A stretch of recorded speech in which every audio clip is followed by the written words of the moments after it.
They thought I was weak because I stayed quiet, because I didn't scream, because I didn't fight, because I didn't beg for explanations I already knew were lies. They mistook my silence for fear, for dependence, for someone who didn't know her own worth. But silence is only weakness when you don't understand what you're watching, and I was watching everything. We live in a world that respects noise. The loudest voice in the room is usually seen as the strongest. The angriest reaction is often mistaken for power. The one who walks away quietly is labeled fragile. I used to believe that too. I thought strength meant confrontation, that dignity required explanation, that if someone hurt you, they deserved to see your pain. They deserved to witness the chaos they created. But betrayal teaches you something different. It teaches you that people reveal their true selves when they think you don't see them. And the moment I stopped reacting was the moment they showed me everything.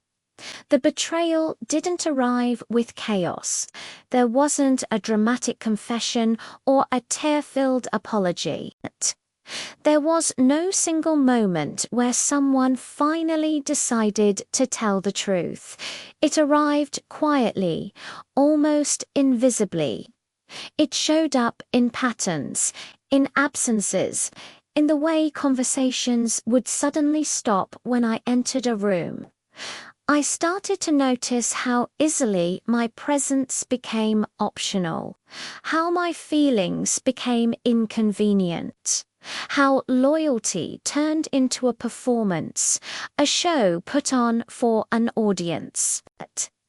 And when the truth finally became undeniable, when all the little pieces clicked into place, I didn't confront it. I absorbed it. That was my first mistake in their eyes. They expected me to be angry. They braced for tears, for questions, for those late-night conversations filled with justifications and half-truths. They expected me to demand reassurance, to negotiate my own value, to fight for people who had already chosen themselves over me. And when none of that came, they relaxed. They got comfortable. Because nothing makes dishonest people feel more at ease than someone who appears completely unaware. They thought my silence meant I accepted their behavior. It didn't. It meant I was assessing it.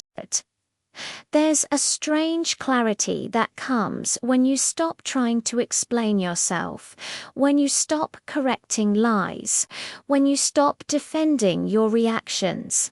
People become careless. They talk too much. They contradict themselves. They forget which version of the story they told you last week. And that's when you learn the absolute, unfiltered truth. I learned who enjoyed my loyalty but secretly resented my presence. I saw who benefited from my patience but never ever planned to return it. And I finally understood who felt powerful only when they believed I was powerless. My silence gave them the space to expose themselves, and they did. My silence didn't hide my pain. It reflected theirs. Without my reaction to feed on, they grew restless. They needed validation, they needed conflict. They needed proof that they still mattered enough to hurt me. And when they didn't get that satisfaction from me, they turned on each other. That's the thing about bonds built on betrayal. They can't survive without a common enemy. And I had quietly removed myself from that role. I was no longer the villain in their story or the victim they could pity. I was just gone. True control isn't about dominance. It's about choice. The choice not to react. The choice not to explain. The choice not to beg people to treat you the way they never intended to in the first place. Every single time I stayed calm, they lost a little more leverage. Every time I stayed silent, they revealed more than they ever meant to. They thought I was losing ground. But I wasn't. I was gaining clarity. I was taking back my peace. So let them think your silence is weakness. Let them underestimate you, because while they're busy making noise, you're busy watching, learning, and quietly reclaiming your power. Thanks for watching. If this resonated with you, let me know in the comments and consider subscribing for more. No one talks about this part. The lowliest phase of strength. It's the quiet rebuilding, the internal shift, the loneliness of knowing the truth while everyone else believes a lie. I smiled in public. I fulfilled my responsibilities. I showed up every day, but internally, I was detaching. This wasn't out of bitterness. It was out of pure necessity. Because you cannot heal in the same space that keeps reopening the wound. Then, slowly, they started to panic. They noticed I'd stopped asking questions, stopped reacting to their provocations. I no longer needed their reassurance. And that terrified them. Because people who lose emotional access to you also lose power over you. Suddenly, the apologies appeared. The concern surfaced. Their confidence was replaced with questions. What's wrong? Are you okay? You seem distant. I just answered calmly, I'm fine. And for the very first time, they didn't believe me. You see, being quiet doesn't mean you're broken. It means you're listening. It means you're deciding what deserves your energy and what no longer qualifies. They confused my composure for collapse. They didn't realize I was grieving the version of them I thought existed. And once that grief passed, there was absolutely nothing left to negotiate. That was the moment I took my power back. Power doesn't announce itself. It doesn't threaten or explain or ask for permission. It just moves, quietly, decisively, without any ceremony. I started making decisions they weren't part of, plans they didn't know about. I made choices that centered my future, not their comfort.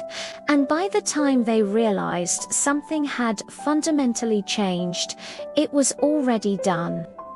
Truth has a way of surfacing when lies are left unattended. Stories fall apart, timelines collapse, and people forget which mask they're wearing. When it all finally came undone, they looked for me. They looked for my reaction, my forgiveness, my validation. They didn't find it. They found distance. The apology eventually came, but it was late. Not because they understood the damage they had caused, but because they finally felt the consequences of it. They apologized for their exposure, for their loss, not for their betrayal. And that's when I knew my silence had already done its work. The moment someone apologizes only after losing control, you owe them nothing. I never explained my exit. Why? Because explanations are gifts you give to people who respect you. I didn't list reasons, I didn't justify my boundaries, and I certainly didn't defend my choices. I simply chose myself, and that was something they never ever expected. Silence taught me so much about strength. It taught me that you don't need to prove your pain for it to be real. You don't need to react for your feelings to matter. And you definitely don't need closure from people who benefited from hurting you. Sometimes the strongest response you can have is no response at all, because silence forces people to sit with themselves. And not everyone can survive that. Life didn't magically become easy. Healing never is. But it became honest. I stopped performing resilience. I stopped explaining my boundaries. I stopped shrinking myself to make others comfortable. I learned that peace isn't loud. It's steady. If you're watching this and someone has mistaken your silence for weakness, let them, because silence is only dangerous to people who rely on your reaction to survive. You don't owe anyone access. You don't owe them explanations. You don't owe them noise. Sometimes the most powerful thing you can say is nothing at all. If this story resonated with you, if you've ever been underestimated because you stayed quiet, hit that subscribe button.